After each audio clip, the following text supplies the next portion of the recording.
Hey YouTube, what's up?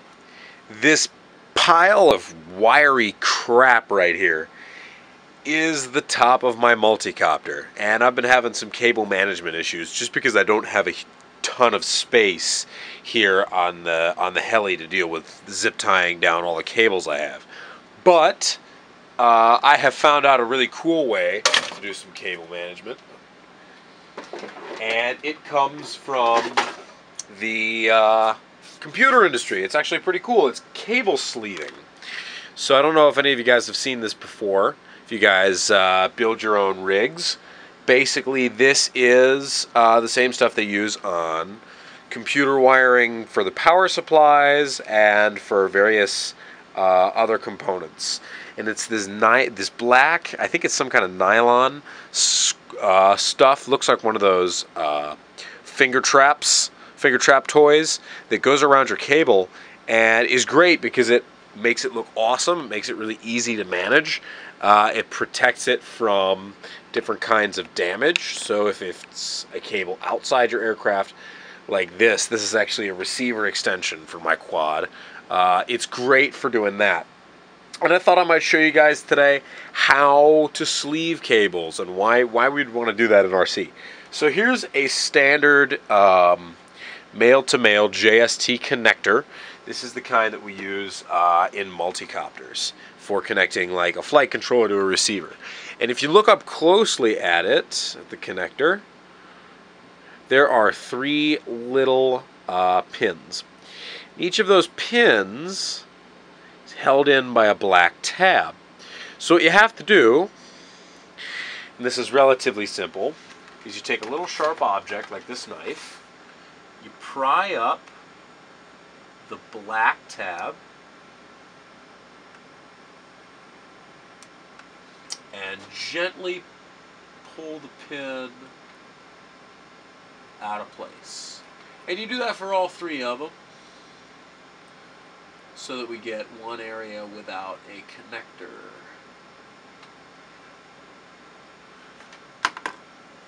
So if you look like this and you're missing that black connector, that's where we want to be. Little caveat. Do you see how there's a little barb on the back end there? That's the part that latches onto that plastic piece. So try not to bend those, or you'll have to basically get an entirely new extension and start over. So we take our sleeving.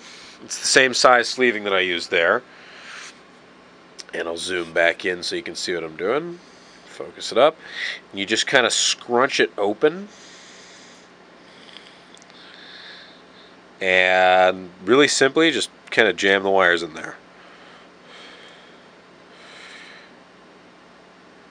This stuff is really easy to get your hands on. I think I bought a whole kit of about 4 feet of 1/4 inch and 4 feet of 1/2 inch, including heat shrink tubing and a couple of other accessories for like $10 on Amazon. So it's really not a bad deal.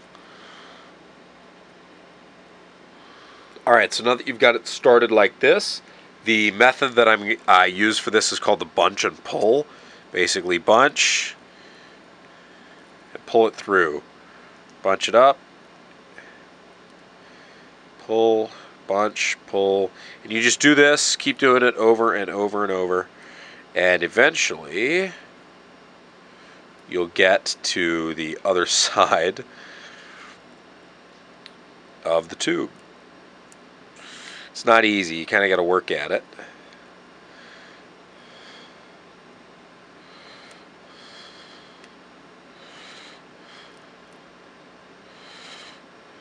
Okay, there's our pins. Now, very important, we need to remember our pin configuration.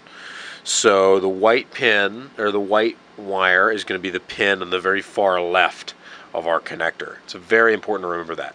And the next step that we're going to need to do is we're going to take a little bit of heat shrink and we're going to get it in place over here to deal with that frayed nastiness. Okay, once we've got our heat shrink about twice the length of the connector, we need to slide the heat shrink over the bare wire end.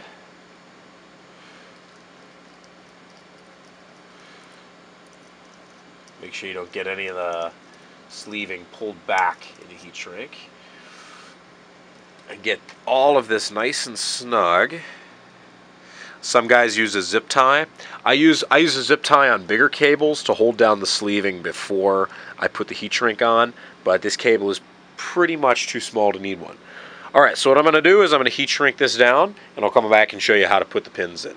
Alright, so here's our finished product after applying the heat shrink, and now it's nice. It's starting to look pretty professional. I'm digging it. Let's continue. So we've got this extra stuff. It's extra sleeving hanging out around the pins, and we need to get rid of that. So here's kind of a hard part. What you need to do is you need to snip away enough of the sleeving that it leaves you some cable, but not too much that it leaves a bunch of exposed cable. If there's a little extra, we can cover it up with heat shrink. It's not a big deal. But now our next step is we have this, which is that plug we took off, and we're going to put it back in place. So if you remember correctly, we decided that white was the furthest left. So if we hold that up like there, so this one, this is the pin with the white insulation, so it's going to go the furthest left.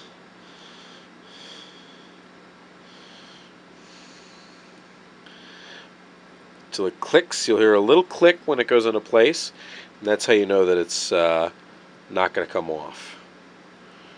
Apparently that one didn't go in, and you just push that tab, that plastic tab, back down. So I'm going to connect these up, and then I'll show you what it looks like when it's totally done. Alright, there we go. There it is, assembled in the proper order. And the next thing we're going to need to do is get some heat shrink back on that, the same way we did at the other side. So we pick some heat shrink about 1.5 or 2 times the length of the connector itself. Going over is alright because it helps protect your wires from strain. I'm just going to stretch that over there and make sure that it gets the wires, but it clears the base of your connector so you don't have trouble plugging it into your radio. So it should be no further up, a connector like this JST connector, no further up than that little black line there. So I'm going to go shrink this down, and I'll show you guys what the final product looks like. Alright, so here's our cable. I'm really liking the way it looks. It's pretty cool. It's pretty professional. You know, it looks like it's out of some real unmanned aircraft hardware, which is pretty sweet. Quick caveat though, make sure you guys, when you heat shrink your tubing down, make sure you don't melt your connectors. I melted my connector a little bit. And for a radio, like a JST connector like this, not a huge deal. But when you get to more smaller, more complicated plugs, like this remote receiver plug for a Spectrum remote receiver, you want to be really careful that you don't melt it or damage it in any way so that it doesn't plug back in. So when the stuff is all connected, it actually looks really pretty nice.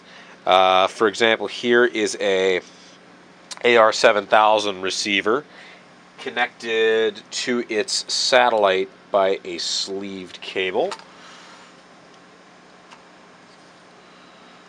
And these are a lot more durable. They stay where you put them. I'm really liking this whole cable sleeving thing for RC. It adds a little bit of weight. That is true. It does add about, depending on your aircraft and how many wires you have, maybe 20 grams or so across my entire quadcopter, the way I'm looking at kitting it out. But for a vehicle that size, it really does not make a difference, especially if it's like a multicopter where you've got a ton of wires and a ton of complexity to begin with, especially for you guys who are flying FPV and want to make sure all your equipment is out of the way and protected. This is an awesome way of doing so. Stay tuned, guys. I'm going to post some more videos of doing some cable sleeving on my quadcopter, and until then, don't forget to like, comment, and subscribe.